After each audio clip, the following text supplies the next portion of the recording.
Hello ভাই, আমি কিছু বলতে চাই। এবং আমি ব্যবসা করি, নানা রকম ব্যবসায় থাকি। বস্তা কিনি, সাইকেল সারাই, দর্জি মেশিনেও কাজ করি। তা যখন যেটা হয় তখন সেটাই করি। তা আমার কিছু কাস্টমার আছে, মানে এই দিচ্ছি বলি 3 মাস দেখা নেই, পয়সার নামে কোনো কথা নেই।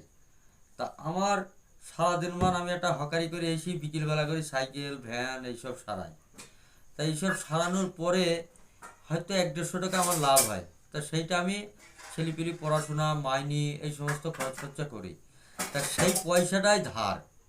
তা আমার কাছে এইরকম খরিদ্দার হলে কেউ আসবেন না। সে বা হ্যানই হোক, বা ভ্যাটার ভ্যানই হোক, বা যারা ইট ইট টানে তারা হোক, বা ট্র্যাক্টরে যারা কাজ করে তারা সাইকেল দিয়ে গেলে একজন ওই পাড়া থেকে, আমাদের ওই মোড়ল পাড়া থেকে, তা ট্র্যাক্টরে কাজ করে, তা সে তার সাইকেলটা টায়ারটা সেলাই করেছি, সমস্ত কিছু করেছি, করার পরে শুধু 100 টাকা বিল হয়েছে। তা পয়সাটা না দিয়ে সাইকেলটা নিয়ে চলে গেছে। তা আমার তো 100 টাকায় কাজ করেছি, সেই 100 টাকাটা নিয়ে আমি কাল সকালে চাল কিনবো। তাহলে কি দিয়ে কিনবো আমাকে বোঝাও।